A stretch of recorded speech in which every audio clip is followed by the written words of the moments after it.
And good morning, my beautiful America. It is Thursday. It is October the 20th, and this is Common Sense America. I am Eden Hill. It is 9 o'clock in the morning, a.m. Eastern Time. We are here in Chester County, Pennsylvania. I came up to Chester County, Pennsylvania, another battleground state, as we head into just 18 days until midterm elections. 18 days.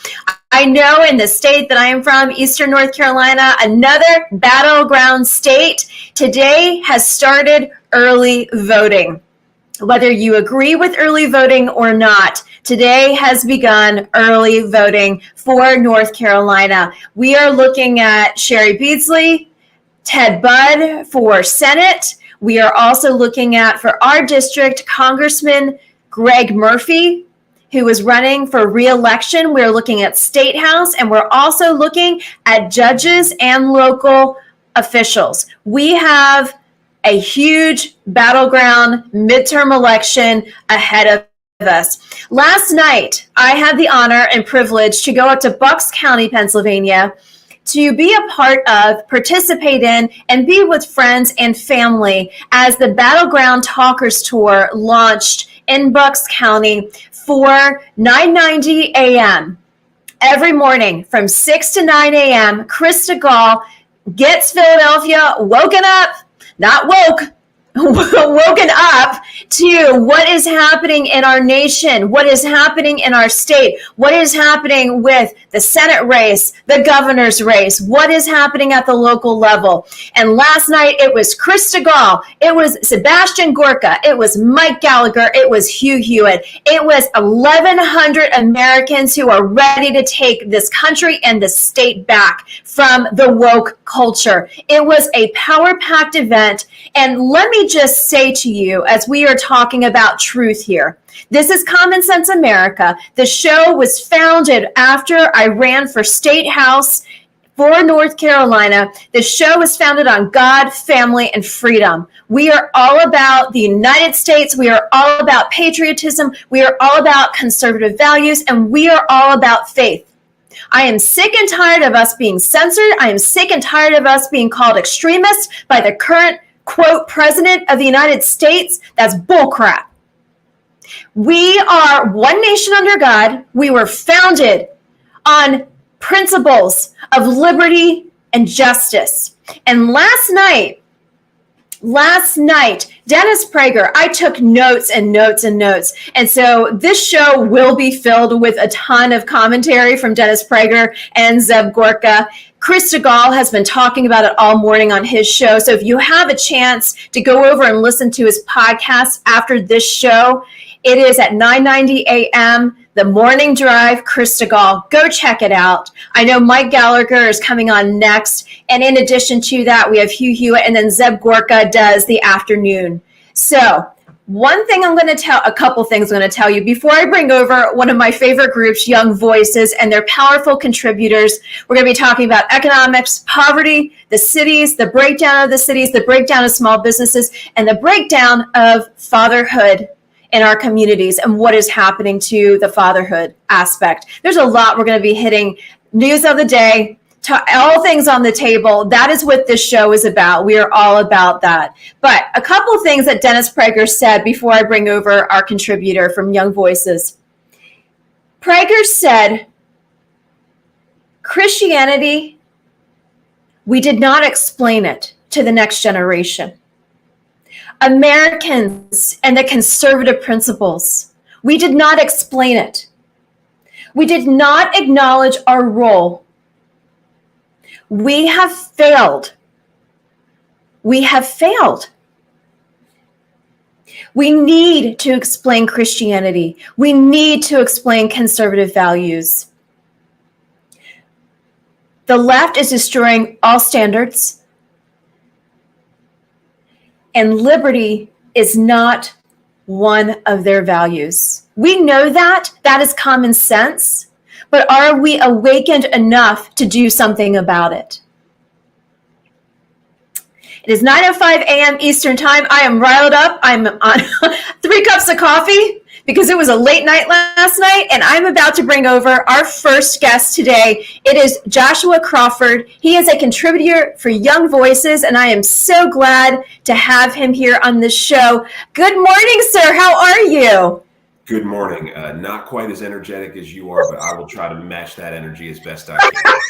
Well, as you can tell, it was a late night last night. I'm revved up on coffee, and I can tell you it was a jam-packed, amazing event. 1,100 Americans, patriotic Americans, coming together who believe in this country, who love this country, and want the best for it. And, you know, hearing from Zeb Gorka, hearing from Chris DeGaulle, hearing from Dennis Prager and Mike Gallagher, they're all coming from all different walks of life.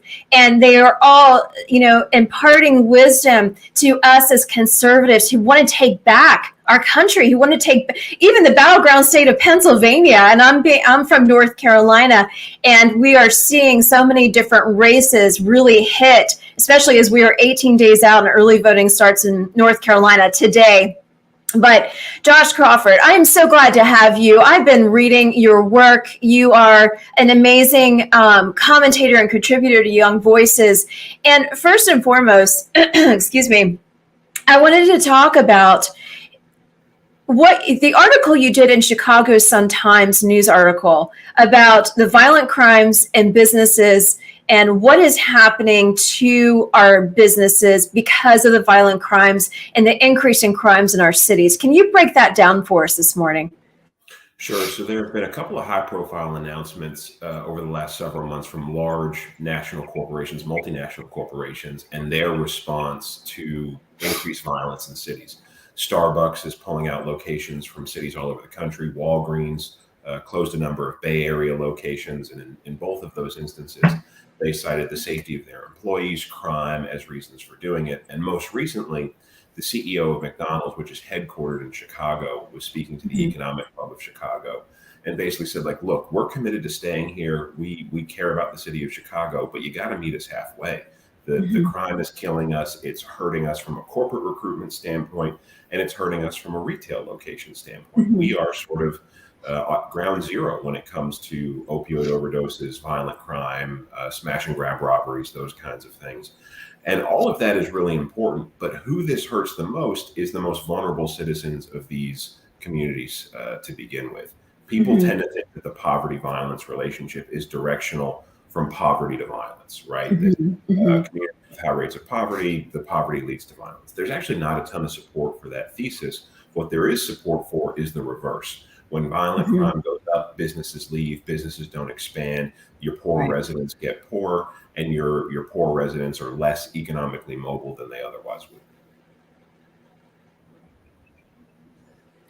Last night, I was listening on the drive back from Bucks County. It was a good hour and a half back to where my parents live in Chester County. And I was listening to Stacy on the right, Sirius XM Patriot Channel. And I love listening to her commentary. She had a caller call in from Malibu, California. And that caller was riled up, probably more so than I am this morning, but she was riled up. And she said people are leaving in masses, but she stated 65,000 homeless in Malibu. Yeah. I actually just did Stacy's show on Tuesday night about this topic, which is kind of funny. But yeah, I mean, the homelessness is a huge problem as it relates to this. This has been a huge problem coming out of COVID, right? A number of cities did things to try to mitigate the harm of homelessness during COVID lockdowns, right? And a lot of this stuff is well-intentioned. It's not as if it's some malevolent actor out there who seeks to purposefully make things worse. But the problem with liberalism, especially liberalism in practice, is there's a wonderful Thomas Sowell quote that the problem with folks on the left is that the beauty that they envision in their ideas blinds them from the awful things that it actually creates. And that's true with urban squalor and homelessness. It's true with this urban violence. There have been a lot of really well-intended policies that have made things far worse for the most vulnerable in American cities. Well, let me ask you this. My parents are 45 minutes outside of Philadelphia. Philadelphia is full of drugs, full of violence, they defunding the police, progressive Democrat thought. You have Fetterman, who hasn't really worked a day in his life running for Senate. And my father and I talked about this last night. How in the world did he even become lieutenant governor? How did he slip in there and just all of a sudden show up? But he hasn't done anything. He doesn't have a record. His record is living with his parents, similar to our president living in his basement. And I can say it whether you want to or not. I can say it until I get censored on, YouTube. I'm streaming at all these, social locations, and I'm sure I'll have a couple jabs here and there of, disconnect. But what do we say to that? And the reason why I'm stating those facts is because I'm headed into the fatherhood piece that you wrote back in June. It is still relevant. It is still relevant to, even as we are in October heading into the holiday season, where there is a huge lack of fathers in this nation. Now, let me ask you this, Joe. Do you see it more in the cities? Do you see it because of what's happening in our cities? Is it more prevalent to see that in the cities? Talk to me about how you're getting to those numbers. And is it Black versus white? Is it in the Hispanic communities? Where are we seeing it most? Yeah, so you really see it in two pockets. One is sort of urban, African-American, poor, underclass communities. The other place that you see it, which oftentimes, frankly, doesn't get the attention that first category does, is rural, poor, white underclass communities. Charles Murray wrote a book a number of years ago called Coming Apart that was sort of this update on how white America is doing. And white America has largely fractured into two life courses. You have sort of a middle and upper middle class life course that is fundamentally and foundationally different from the lower class life course by virtually every metric: education, economic mobility, intact families, intact marriages, all those kinds of questions. The same thing is true in urban Black communities. Latino communities are kind of somewhere in the middle between all of this. But the two pockets that really have a lot of similarity in terms of problem are poor rural whites and poor urban Blacks. And from a electoral standpoint, from an ideology standpoint, those are often thought of as sort of diametrically opposed groups, right? But the problems that they face are very similar, and the solutions for those folks are very similar. You're seeing this in Chicago right now. Wall Street Journal piece a number of days ago that talked about these Chicago voters in these neighborhoods that have experienced these higher rates of crime that have sort of become disillusioned with the progressive narrative about crime. What they see in their surroundings doesn't match what progressives are saying the problems and solutions are. Now, it also mentioned that those Chicago voters are not yet ready or comfortable to switch over and be full-throated Republicans. But what it's doing is it's keeping those folks on the sideline because they don't really feel represented in either conversation by either party in Chicago. And so I think you're seeing a lot of that go on right now, where folks, especially those that are dealing with the problems in the most acute way in the country, very disillusioned by the progressive narratives on things, but whether or not they're fully ready to switch over and start to vote for Republicans or self-identify as conservatives is an open question. Well, that's what I'm wondering. I'm hearing in, the underground, if you will, that independents are not going to really come out and say, but they're leaning more towards the R's than they are towards the D side because of everything going on at the federal that's trickling down. All politics is, like Zeb Gorka said, all politics is local. And that's, I think, what we're really starting to see here. Let me ask you this, though, going back to the whole fatherhood piece and the crimes in the cities. Are they connected? Lack of absolutely. So I tell this to people all the time because there's this desire for, frankly, on both sides of the political aisle, this desire for sort of what is referred to as root cause, right? On the left, people want to point to structural racism or economic conditions or an inequality as the real reason people commit crime. On the right, folks often point to fatherlessness or reductions in religiosity, reductions in religious attendance as the root cause of crime. And the truth is that all of those things matter, but the only root cause of crime is criminal actors. The overwhelming majority of people who fall into one or more of those subcategories that I just mentioned will never commit a crime, and certainly never commit a serious or violent crime, right? Like most people who grow up in single parent homes, in poverty, from a historically marginalized population in a currently socially isolated part of the country will never pick up a gun and shoot somebody. It is individuals who make those decisions, not sort of societal conditions. But Right. as far as things that contribute to crime, fatherlessness is one of the best predictors, or one of the strongest contributors, if you will.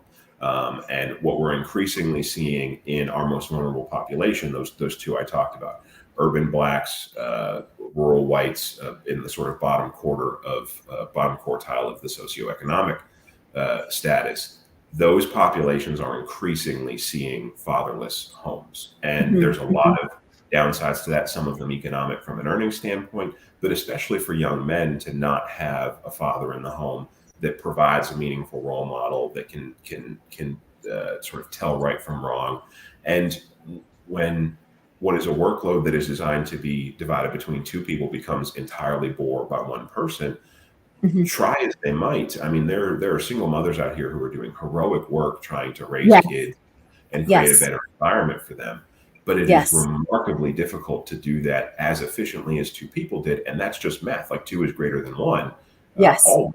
And so there's a lot of societal ills that stem from or are contributed to by a lack of fathers in homes.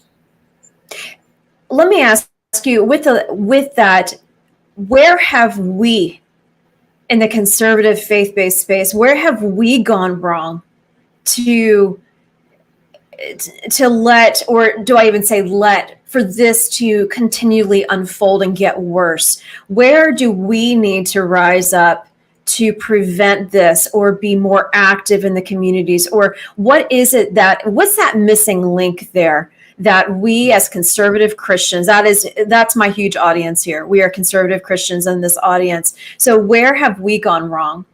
Is it something that we need to be taking on? Oh, absolutely. Look, I think that Christian conservatives are the epicenter of where this needs to be stemming from for a couple of reasons. One, you need to hold the members of your congregation accountable in a loving way as a starting point, right? Like before you talk about government policy, before you talk about any of that, we have frankly done a pretty bad job in the churches of holding our own accountable and helping those who need help, right? Like it's certainly not all stick, but it's about being involved in the lives of people that we go to church with, not just seeing them on Sunday mornings or a Wednesday evening Bible class, but actually being involved in their lives, walking with them through their struggles, helping them along, all that kind of stuff. So that's the first thing out the gate, that Christians have a unique and individual responsibility here, greater than any sort of policy or government question. The place where I think we have fallen short on this is not thinking about family policy more comprehensively, right? On the right, we have sort of focused on a couple of sub-issues as it relates to family policy. One of the major sort of victories, if you will, is that teen pregnancies have declined considerably over the last several decades. That's a very positive thing. But out of wedlock pregnancies have increased. And so what we've done is we've delayed the time at which individuals get pregnant, but they're still getting pregnant, outside of the context of a marriage. And so that was sort of like a little win that didn't produce the result that we want. And so we need to think about family policy more comprehensively. We need to think about fatherlessness as sort of a standalone social issue. And for those of us on the right who deeply believe in limited government, deeply believe in the free market, need to be comfortable with the government getting involved in not necessarily incentivizing fatherhood, but encouraging active and engaged fathers in their children's life, right? Like that is a relatively big government proposition, right? To say that the government ought to get involved in promoting fathers being involved with their family. It's an unfortunate sentence to have to say, but we have 60 years of policy at this point in the opposite direction. And so we have to sort of correct that way. And so there was an analysis done of these programs in Ohio that are designed to encourage participation from fathers who are not themselves in the home, but to get them involved in their kids' lives. And even if a father is not in the home, having them an active and involved member of their child's life can make a huge difference. And Yeah. so if you were never married, if you've gotten divorced, still being a meaningful participant in your child's life goes a long way. It's not Mhm. ideal. It's not as good, frankly, as having that involved father in the home as a part of a married couple. But there's a lot of benefit to it. And so those kinds of programs ought to be implemented and tested around the country to see if they're replicable and if there are other ways that we can try to get fathers meaningfully involved in their child's lives. Yes, most definitely. I want to switch for a hot second as we are 18 days out to midterm elections. And are you? Am I correct that you are in the great state of Kentucky? Is that where you're That's based out of? correct. Yeah. Okay. And so, as we're looking around the nation to see last night they said it looks like the Senate could go red. It looks like we could take back Congress. And, you hear it here this morning. And they were talking about it last night. You heard it from all of them on the stage. That it looks like it's headed in that direction. From your viewpoint, and as you are working on these articles and as you're working in your field, what are your thoughts in regards to midterms? Feel free and predict. I mean, I'm not going to hold you to it, but what are your thoughts as Americans are still looking to make sure that they have food on the table, gas in their tank, getting to work, having a job, all of these economic things that are really hitting the American family pretty hard? What are your thoughts? Do you think it is going to turn the tide to be more of a, quote, red wave in 18 days? What are your thoughts on that? Yeah, I think the Senate is probably a toss up. I think the House is probably going to swing Republican. If you look at the polling data, Mm-hmm. the majority of issues that voters are caring the most about right now are inflation, or the Yep. economy broadly, are Yep. crime, are Yep. education. So those are Yeah. sort of the big four right now. Of those four, Republicans hold commanding leads in sort of preference party, or which party you think will handle that issue better, on inflation, the economy, and crime. Mm-hmm. Education is sort of within the margin of error typically. Yeah. It looks a little bit plus D, but not substantially. And so that being the case, that would suggest that Republicans are going to benefit from those being the issues that Americans care about and being the more trusted party on those Mm-hmm. issues. Now, of course, when you're talking about statewide races, candidate quality matters, local politics matter, right? Mm-hmm. You're in Pennsylvania, right? Yeah. That is a state that has both a governor's election and a Senate election. Georgia's the same way, has a governor's Yeah. election and a Senate election. Yep. The opposite things seem to be true in Georgia and Pennsylvania right now. Brian Mm-hmm. Kemp, very popular, probably going to Yes. win by a substantial margin. That may Yes. sort of carry Herschel Walker along in that Senate race because people tend to not ballot split at the top of the ticket. Mm-hmm. Pennsylvania is the other way. Josh Shapiro seems to be very popular in Pennsylvania, probably going to win that governor's race. Do people cross Mm-hmm. over and vote for Dr. Oz? You don't typically see it, but given some of the negative attitudes towards Fetterman, you may see it in Pennsylvania. It's unclear. Mm-hmm. Republicans have a real shot in Nevada, which I think is Mm-hmm. one of those that Republicans have circled for a long time and thought that they could compete in, and it seems like they really are going to Yeah. this time around. And so the Senate is unclear. What is clear to me, especially as it relates to violent crime, though, is that Democrats will continue to control most of American cities, right? Especially when Mm-hmm. you're talking about top 50 metros. Yeah. The question is whether or not those Democrats are going to choose to govern from a place of reality or govern from a place of ideology.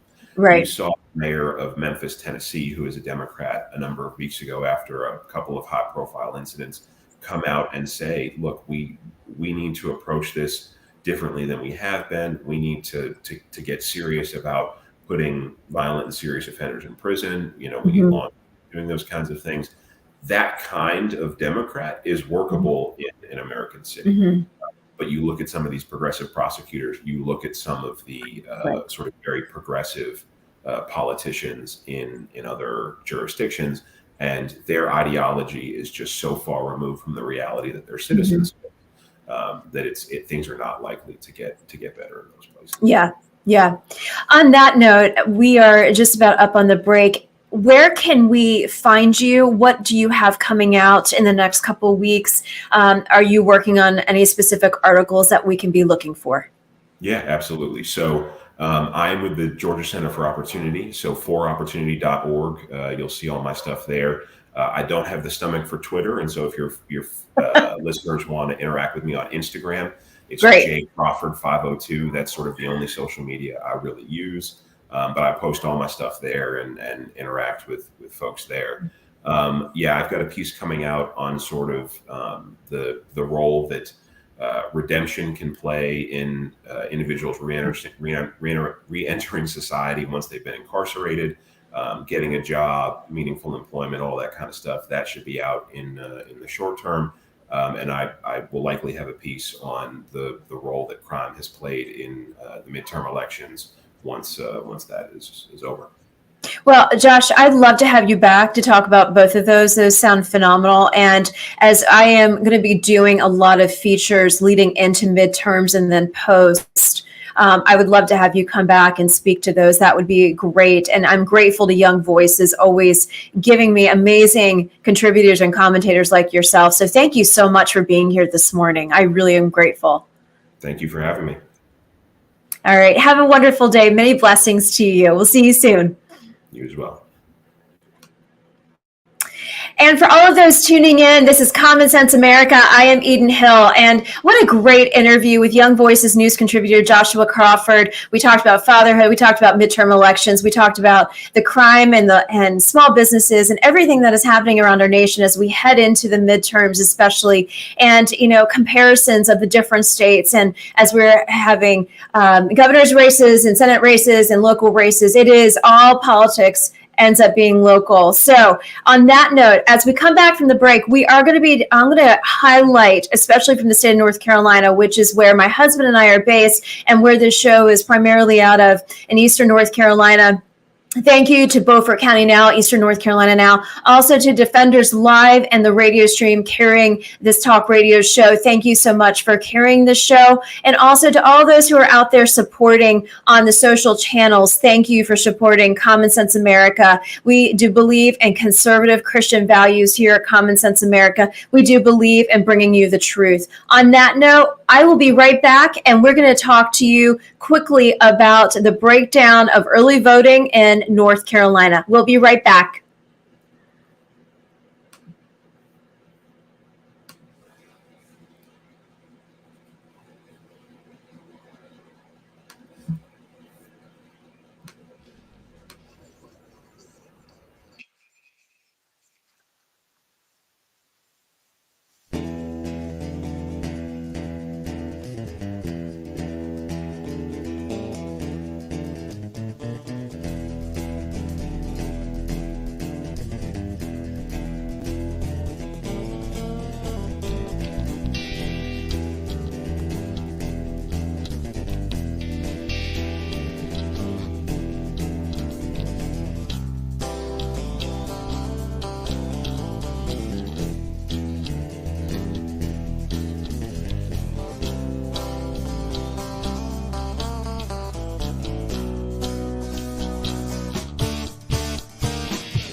And I've been sitting here jamming to I-95 by Will Baker. He is the town of Cape Carteret's mayor and has so greatly provided some of his tunes from his band, and I just love the I-95 tune. So Will Baker, if you were tuning in or if you're watching on another platform, Rumble, LinkedIn, Instagram, all of the platforms that we are rolling on with Common Sense America, thank you. Grateful for your support of this show, both locally and also at a national level. We have so many people tuning in. Yesterday, I just wanted to send out a quick overview. Yesterday, with In the Kitchen with my Hungarian Mamma Mia, oh my goodness, we had so many comments come in from that episode, and I thank you all for your support. Mom's friends absolutely loved it. She is now a YouTube phenomenon, a Hungarian Mamma Mia. But tomorrow we'll be doing a live segment of apple pie baking, and she will give me some quick tips on how to bake an apple pie, which I'm thankful for. No, it is not a Southern pie. So for all of you Southern women out there who love me and who are my other moms, it's going to be a Northern pie, but I know you still love me anyway, right? Anyway, so but thank you to all that are supporting my mom and supporting this show here in Chester County, Pennsylvania, and also in Eastern North Carolina. It wouldn't be possible without you, and we're grateful for your support. Also, I wanted to let you know we are going to be doing some very special episodes in the coming weeks. I am focused on a huge veteran tribute week as we head into Veterans Day. We're going to be talking to a lot of different veteran service organizations and also military families and veteran spouses. They are very important issues to the state of North Carolina, though many of the elected officials and those running don't really talk about the veteran issues. And we only have how many bases in the state of North Carolina? I'm calling all of you out who are running and don't talk about our veterans and our military. You got a big problem. And you know what? The first problem is me, because I'm going to be hunting you down and holding you accountable, because we, the people, our voices are bigger than yours, and we are going to tell you what to do. You do not tell us what to do. So on that note, you better educate yourself on the bases that are in the great state of North Carolina, and you better educate yourself on our veterans and their issues and what needs to be done for our veterans. Stop turning your head the other way and asking somebody else to do it, and stop putting your head in the sand, and stop taking money from big interest groups that get you elected, because you know what? We know what you're doing. We are watching you, and we will be holding you accountable, whether it's local, state, or federal. You know that there are a lot of people fighting for our veterans and our military families. We have Fort Bragg. We have Camp Lejeune. We have Cherry Point. We have Seymour Johnson Air Force Base. We have Bogue Airfield. We have Atlantic Airfield. We have so many different Marine Corps, Army, Coast Guard over at Camp Lejeune. Yes, Coast Guard. And we have the Air Force in our great state of North Carolina. Okay, those who are running for election, wake up. You've got those in your backyard, and you better take care of them and look out for your military. Okay, I'm done with my rant on military and veterans. Also, in addition to that, we will be featuring, as we head, today is early voting starting in North Carolina. Don't agree with early voting. I will disagree with those who agree with early voting. But today starts early voting. If you have not educated yourself, whether you're in North Carolina or whether you are in another state, you better educate yourself on the candidates. Yesterday, I was out with a dear friend of mine from high school. We toured the beautiful countryside of southeastern Pennsylvania, Chester County, and she is very in tune with politics. She's a conservative thinker. She can think for herself. She's very educated. She understands what's happening. She didn't agree with the COVID shot, nor did I. Okay, YouTube probably just censored me on that one, but I don't care. I don't agree with it. She doesn't either. So we were talking about the Fetterman and the Oz race. And she was unaware that Fetterman had had a stroke just a couple months back, and he needs a machine to understand what you are saying. How is that going to roll in the United States Senate? This guy has never even really worked a day in his life, especially as how in the world did he become Lieutenant Governor of Pennsylvania? How did that happen? I'm calling it now election integrity issues big time for the Commonwealth. So what I'm saying to you is, as we head into early voting and November 8th, we are 18 days out until midterm elections. Get out there and educate yourself on the candidates. And I'll tell you what, in the state of North Carolina, Faith and Freedom North Carolina sent me their email this morning for the early voting and the breakdown of our Senate candidates, because the Senate is huge this year. Senate is huge. We, the conservative Republicans, have an opportunity to take back the United States Senate. If we don't, we're going to be looking at people like Fetterman running and Beasley running the Senate. So here is a breakdown of the North Carolina United States Senate voter guide from Faith and Freedom Coalition for North Carolina. Incidentally, they will be on the show on Monday. The director, Jason Williams, will be joining at 9:05 a.m. on Monday, October the 24th. Mark your calendars. It will be a live interview with Jason Williams, Faith and Freedom Coalition for North Carolina. We're going to be breaking down the midterms. We're going to be breaking down early voting. We're going to be breaking down all the candidates. You will not want to miss this episode. If you have not made your decision yet, if you're voting, or who you're voting for, or understanding all the candidates who are running at local, state, federal, also the judicial, join the show on Monday. I want to hear your comments, your questions, your concerns with regards to the candidates. This is a big deal, people. This is a big deal. So we're going to be talking about that also next week. And as we head into voting, we are going to be bringing on candidates to the show if they will join the show. I have extended invites to a handful of them. We would like to have them come here. I'm not going to reprimand them. I'm not going to spank them, turn them over and spank them. I'm not doing that. But I want to talk about the issues that they are kind of poo-pooing and putting to the side. We're not doing that. We're going to break it down. We have a lot of people concerned about, are they going to have money in their pockets? I will tell you this, having been on this show, 2 months old, I'm proud of it. We have a lot of people watching on all platforms, on talk radio, on Eastern North Carolina now, obviously, and also Beaufort County now. We have a lot of people watching this show.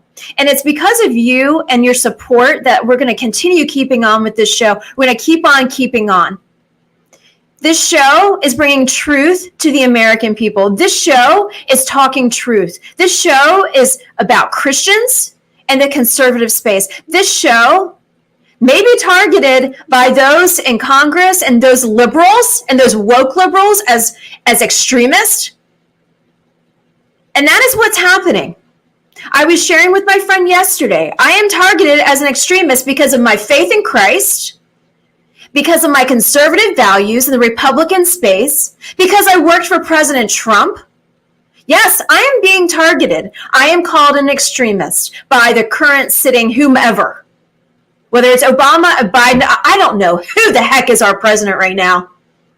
I hope we figure it out soon, because if you look at the international world stage, we have bigger problems on our hands. You know what I'm talking about. So let me go back to the voter guide scorecard here. We have Sherry Beasley, who's running on the Dem ticket for United States Senate from the state of North Carolina. We have Ted Budd, who was endorsed and basically Trump's pick for the state of North Carolina for United States Senate. Conservative congressman from the state of North Carolina. I'd like to talk with him more. When I was on the campaign trail, I talked to him a couple times. Couldn't get some straight up answers. I wasn't interviewing him, I was just talking to him. Okay, here we go. First one, abortion on demand. Sherry Beasley says yes. Think about that. Abortion on demand, people. It's kind of like prime time on demand. It's kind of like Netflix on demand. Abortion on demand? Are you fucking kidding me? As a child, people. As a child. Ted Budd says no. Next one. Biden's Build Back Better Act. Let's say that again. Biden's BBB Act? Build Back Better Act? What's he building back better? He's destroying is what he's doing. It's unclear how Sherry Beasley feels about that one. Ted Budd, big no. Next one. Nationalize elections. Freedom to Vote Act. That's a big yes from Sherry Beasley. That's a big no from Ted Budd. Here we go. Voter ID laws. Sherry Beasley is a big no for that one. Ted Budd, a big yes for that one. Have you guys noticed when you go into the voting booth if you have voted recently? Do they ask you for your ID? No. How many places do you have to go into and they ask you for your ID? Think about that. The list is long.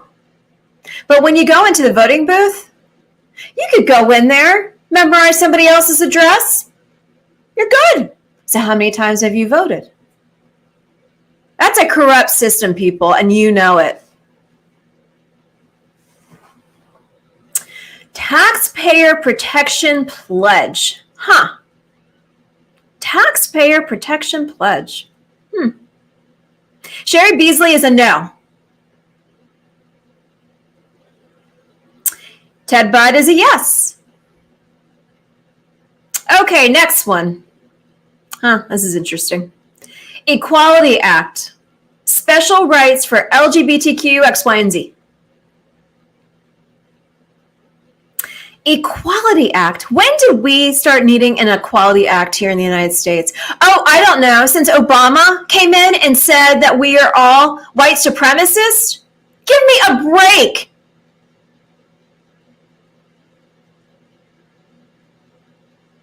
You talk to my friend from Barbara from Harlem. You talk to Dr. Linda Lee Tarver. You talk to Ben Carson. They'll tell you what it's really about. How many more equality acts do we need in this nation? The LGBTQ, they are forcing down progressive disgustingness down our kids' throats, and it needs to get out of there. That doesn't even need to be talked about. Our kids need to be educated, not indoctrinated by pornography and transgender agenda. Sherry Beasley is a yes, people. And Ted Budd is a no. Oh, here we go. Here we go. Southern border wall. What do you think about that one? All the illegals coming over across the border? I love what America's governor is doing. You know who America's governor is? It's Ron DeSantis, by the way. He's shipping them up to Martha's Vineyard. He's shipping them up to Delaware. Shipping them up. We don't want them. Somebody made the comment to me the other day from the veteran standpoint, and I am a veteran spouse for any of you who want to check out my background, and you know who you are. The comment was made, should the veterans go across the border to come back to get benefits, to get medical care, to get compensated for fighting on the front lines of Iraq, Afghanistan? What are your thoughts on that? Yeah, I'm riled up this morning. I'm on my Zabar's fourth probably cup of coffee by now. But I'm riled up. If we don't start talking about these issues, nothing is going to get done. Somebody said to me this morning, there's nothing we can do. I don't believe that for an instant. You know, when I get to heaven and the Lord says, well done, good and faithful servant, I want to earn that. And I know we don't earn our salvation. I know salvation is by grace alone. But we are held accountable for our actions here in the time that the Lord has given us.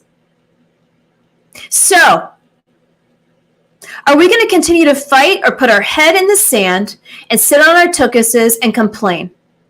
If you're sitting on your tuchus and you're complaining and not doing anything about it, I don't want to talk to you until you start doing something about it. Last night, Zeb Gorka said something that was very profound.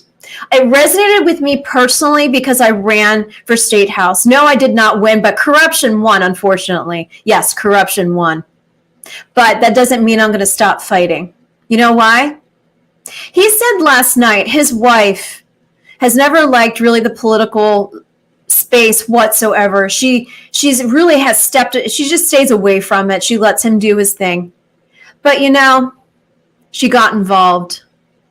She got involved and ran for a local office. She got involved and became a poll watcher, an official poll watcher, because it is people like us that need to be involved. And his statement basically was run for office, run for elected office. We need to protect people from stealing the election process. And it resonated with me because I was done seeing our veterans denied care. I was done with the VA messing with our veterans and moving things around. I was done with the fact that the local and state officials did not care about our veterans. And I saw what they did to my boss in the 2020 election, and I was done. And that's why I stood up and decided to run. We need to have that mentality, that determination, that leadership, that faith in the public square. I talk about it all the time. We need to be bringing that to the table. We don't need to stop fighting until we die. And we may die doing it, but we don't need to stop fighting. God called us for such a time as this. And yes, I'm preaching. I know I'm preaching to the choir, but we need to be reminded of that. Okay. Oh, here's the final one on the scorecard for Sherry Beasley and Ted Budd running for United States Senate for North Carolina, a battleground state. Protecting girls' sports. Miss Beasley, who's a female, says no. Ted Budd says yes, we must protect girls' sports. I'm in agreement with that, especially after the article I read to you from the Daily Signal yesterday, Heritage Foundation Daily Signal, talking about the Vermont dad, soccer coach, fighting for his daughters and his teammates as a transy guy maybe went into the locker room and just stared at the girls as they were changing. There's multiple layers of issues with that statement. So, vote November 8th. Early voting has started today. There's a couple of Bible verses that Faith and Freedom put out, and I am in full agreement with them. They gave 5 reasons as to why we need to educate ourselves and vote in this process and be engaged. Number 5 is really powerful. I'm going to read that to you. Number 5, our children and our children's children are impacted by how we vote and by the actions taken by officials we elect or by judges appointed by elected officials. You can look at the impact of our votes on the judiciary, and they're right. This alone is sobering when we look at Roe versus Wade and its reversal after nearly half a century of unconstitutional rule and millions of lives lost. Voters were partially responsible for both decisions made by justices who were appointed by the president and confirmed by the Senate. Think about school district policy requiring teachers to use students' preferred pronouns, a city council ordinance banning sidewalk counseling and prayer with a certain distance of abortion facilities, or laws requiring faith-based organizations to adopt policies that violate their beliefs. Quote, duty is ours, results are God's. John Quincy Adams.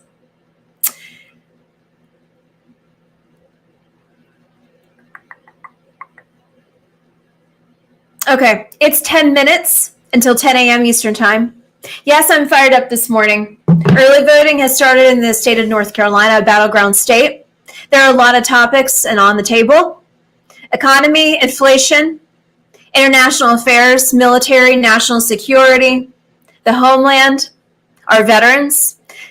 A lot of things are going down, and if we do not educate ourselves, we are the ones to blame. If we do not vote, we are the ones to blame. I had a friend of mine who was in the Republican Party in North Carolina, and we were battling back and forth. We had a legit conversation about the candidates, about what is going to be going down, and do I even vote? And I said to that person, I don't want to vote. There's nobody I want to vote for. There's nobody I believe in. I'm being very open with you guys right now. And they said, well, you've got to vote. And I said, well, I'm not voting for a lot of the people that are on the ballot. I'm going to be honest with you on that. I will vote for judiciary, and I will be writing people in. We do have that option. We do have that option to write people in. I am very concerned about what is happening to the next generation. I'm concerned about our education. I'm concerned about our future. I'm concerned about the money in our pockets and what is going to happen. What more is Biden going to take away from us? What more is the United States Senate and Congress going to pull from us? It is an authoritarian state. And many people who have come on this show have said we are living in a third world country. We're not far from it. I want you guys to be ready. Put on your armor. I always say it at the end of every show. Put on your armor. Put on the full armor of God. And I'm not just saying that because America's governor has said that in his speeches, but we need to do it more than ever. We need to fight more than ever. I'm going to take a quick break. We only have a few minutes left in the show, and we are going to be talking more about what's coming down the pike next week. We're going to talk about our guests tomorrow, and also our live apple pie baking, and also talking about beautiful southern Chester County and Milburn Orchards in Elkton, Maryland, which is right across the border. We're going to be talking about that tomorrow, and some of the film I captured and some of the videos I captured, and just time spent with my dear friend Sasha from high school, and just really connecting and engaging your community. So we will be right back. Stay tuned.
And hey, you guys, this is Common Sense America. I am Eden Hill. We are just about 3 minutes until 10 a.m. Eastern Time. I hope you will pop over and join 990 a.m. Check out all the great shows at 990 a.m. Philadelphia. Yes, it is Philadelphia, but the talkers there are national recognized talkers who are speaking truth, who are fighting for liberty, who are fighting for America. So I'm grateful that you have joined us from 9 a.m. to 10 a.m. Eastern Time weekdays here, Common Sense America. I will be back in Eastern North Carolina next week. We will be going live next week. We will be doing a lot of great interviews. Like I said, North Carolina Faith and Freedom Coalition. Also, we have a nationally known author who is from New York, Dan McMillan. He's going to be joining us. We're going to be bringing some great veteran service organizations to the table next week as well, heading into Veterans Day, but we're going to be breaking it down with Young Voices again. They are such an amazing group of great contributors. Thank you so much, Young Voices, for bringing such truth to the show, intellect to the show. Your comments, you are just phenomenal. We are grateful for Young Voices as well. So tomorrow, we're going to be bringing over Christian Watson. He's with Color Us United. He's going to be talking about the Salvation Army and the diversity, equity, inclusion that has been brought to the Salvation Army, and donors, volunteers, and staff are in an uproar. What does that mean for the Salvation Army come the holiday season? And we are very short, right around the corner from the holiday season, of those red buckets and the bell ringers at all of our markets and around the areas that we live in. So what does that mean for the Salvation Army? A lot of people are upset. And so that is going to be a huge issue that we talk about in the latter half of tomorrow. Tomorrow morning, we're going to do live from my Mama Mia's kitchen with apple pie baking. So for all of you Southern ladies who know I can't cook and are giving me a lot of grace, thank you. I am a Northern girl living in a Southern world. I'm grateful for all of your support, though, and providing home-cooked meals and always kind of just encouraging me along the way. Well, I'm here. I'm getting full lessons from my Mama Mia, the Hungarian Mama Mia that she is, and for all of her friends and our family friends that have been tuning in to support her, thank you so much. We love you all very much. We want to give you a great send-off on this Thursday, October the 20th, and tomorrow is Friday, people, Friday favorites. God bless you. Put on the full armor of God. Be strong, be courageous, get out there, get educated, and go vote. See you tomorrow.